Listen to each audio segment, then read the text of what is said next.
ನಾನು ಕೊಪ್ಪಳ ತಾಲೂಕಿನ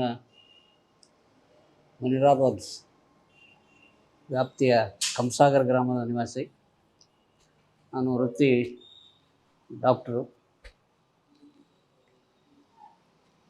ನಾನು ಅವತ್ತಿನ 1989ರಲ್ಲಿ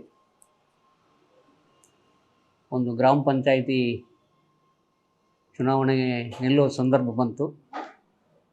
ನಾನು ಯಾವುದೇ ಕಾರಣಕ್ಕೂ ರಾಜಕೀಯಕ್ಕೆ ಹೋಗಬೇಕು ಅಂತ ನಿರ್ಧಾರ ಮಾಡಿದವನಲ್ಲ. ಕೆಲವೊಂದು ಸಾಮಾಜಿಕ ಕೆಲಸಗಳನ್ನು ಮಾಡೋದಕ್ಕೋಸ್ಕರ ಜನರ ಒತ್ತಾಯದ ಮೇರೆಗೆ, ಅವರ ಆಕಾಂಕ್ಷೆ ಮೇರೆಗೆ,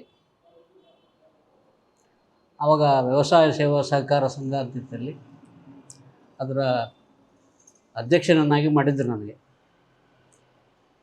ಅವ್ರ ಅನೇಕ ಅಭಿವೃದ್ಧಿ ಕೆಲಸಗಳನ್ನು ಮಾಡಿದ್ವಿ. ಆ ಕಾರಣಕ್ಕೆ ನನಗೆ ಮತ್ತೆ ನೀವು ಗ್ರಾಮ ಪಂಚಾಯತಿ ನಿಲ್ರಿ ಅಂತಕ್ಕಂಥ ಒಂದು ಒತ್ತಾಯವನ್ನು ತಂದವರು ಏನು ಮಾಡಿದರು, ಕೆಲವು ದಿವಸ ಆದಮೇಲೆ ಇಲೆಕ್ಷನ್ ನನಗೆ ನಾಮಿನೇಷನ್ನು ಕೊಡಿಸಿದ್ರು. ಮತ್ತು ಕೆಲವರು ಪಿತೂರಿ ಮಾಡಿ ನನ್ನ ವಿರುದ್ಧ ಒಬ್ಬ ಪ್ರಭಾವಿ ವ್ಯಕ್ತಿಯನ್ನು ನಿಲ್ಲಿಸ್ತಕ್ಕಂಥ ವ್ಯವಸ್ಥೆಯನ್ನು ಮಾಡಿಬಿಟ್ರು. ಅದನ್ನು ಅನುಭವಿಸಿದೆ ನಾನು. ಅನಿವಾರ್ಯ, ಏನು ಮಾಡೋಕ್ಕಾಗಲ್ಲ. ಅಷ್ಟೊತ್ತಿಗೆ ನಾಮಿನೇಷನ್ ಕೊಟ್ಬಿಟ್ಟಿದ್ವಿ. ಜನ ನೋಡ್ರಿ ನೀವು ವಾಪಸ್ ತೆಗಿಬೇಡ್ರಿ ಅಂತಾರೆ. ಅವ್ನು ನೋಡ್ರಿ ಅವ್ರಲ್ಲಿ ದೊಡ್ಡ ವ್ಯಕ್ತಿ, ಆತನ ವಿರುದ್ಧ ನಿಂದಾಗ ನನಗೂ ಸ್ವಲ್ಪ ಮುಜುಗರ ಅನ್ನಿಸ್ತು. ಅದು ಜನರ ಒತ್ತಾಯ ಜೋರಾಗೋದ್ರಿಂದ ನಾನು ಇನ್ನೂವರೆಗೆ ಹಿಂಸರಿರ್ತಕ್ಕಂಥ ಪ್ರಮೇಯ ಬರಲಿಲ್ಲ ಅಲ್ಲಿ. ಆದರೂ ಕೂಡ ಮತ್ತು ನಾನು ಹುಟ್ಟಿದವ ಆ ಊರಿನವನು ಕೂಡ ಅಲ್ಲ, ಹುಟ್ಟಿದವನು ನಾನು ಆ ಊರಿನವನಲ್ಲ, ನಾನು ಬೇರೆ ಊರಿಂದ ಬಂದು ಪ್ರಾಕ್ಟೀಸ್ ಮಾಡ್ತಿರೋನು.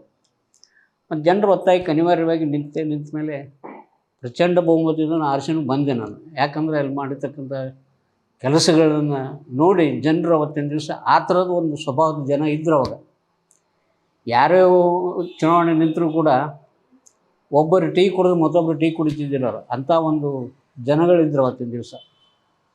ಇವತ್ತಿನಂಗೆ ಅಲ್ಲಿ ದುಡ್ಡು ಇಸ್ಕೊಂಡೆ ಇಲ್ಲಿ ದುಡ್ಡು ಇಸ್ಕೊಂಡೆ ಈ ಕೆಲಸ ಮಾಡೋರಲ್ಲ ಅವತ್ತಿನ ಕಾಲದಲ್ಲಿ.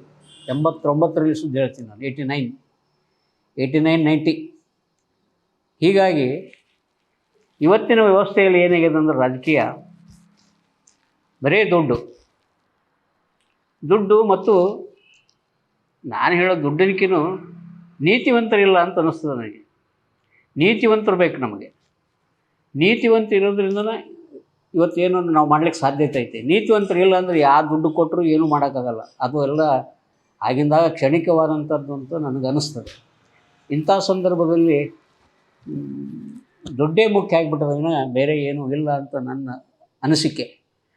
ಇವತ್ತಿನ ಯುವ ಪೀಳಿಗೆ ಏನದಲ್ಲ ನೋಡಬೇಕು, ದೇಶವನ್ನು, ಊರನ್ನು, ನಮ್ಮ ವ್ಯವಸ್ಥೆಯನ್ನು ನೋಡಿಕೊಂಡು ಮತದಾನ ಮಾಡಬೇಕು ಅಂತೇಳಿ ನಾನು ಈ ಸಂದರ್ಭದಲ್ಲಿ ಹೇಳೋಕ್ಕೆ ಇಷ್ಟಪಡ್ತೀನಿ. ಇಲ್ಲಾಂದರೆ ನೋಡ್ತಾ ಇದ್ರಿ, ನಾವೆಲ್ಲ ಹೆಚ್ಚಿನ ಹೇಳೋ ಅವಶ್ಯಕತೆ ಇಲ್ಲ. ನಾವೆಲ್ಲ ಪೇಪರ್ ನೋಡ್ತೀರಿ, ಟಿ ವಿ ನೋಡ್ತೀರಿ, ಎಲ್ಲದರಲ್ಲಿ ಪ್ರತಿಯೊಂದನ್ನು ಇವತ್ತು ಇವ್ರ ಮಾಧ್ಯಮದಲ್ಲಿ ನೋಡ್ತಾ ಇದ್ವಿ, ಪೇಪರ್ನಲ್ಲಿ ಓದ್ತಾ ಇದ್ವಿ. ಆದರೂ ಕೂಡ ನಾವು ಇನ್ನೂ ಪ್ರಜ್ಞೆ ಇಲ್ಲ ಅಂತಂದರೆ ಮತ್ತೆ ನಾವು ಎಂದ್ರಪ್ಪ ನೀತಿವಂತರು ಬೇಕು.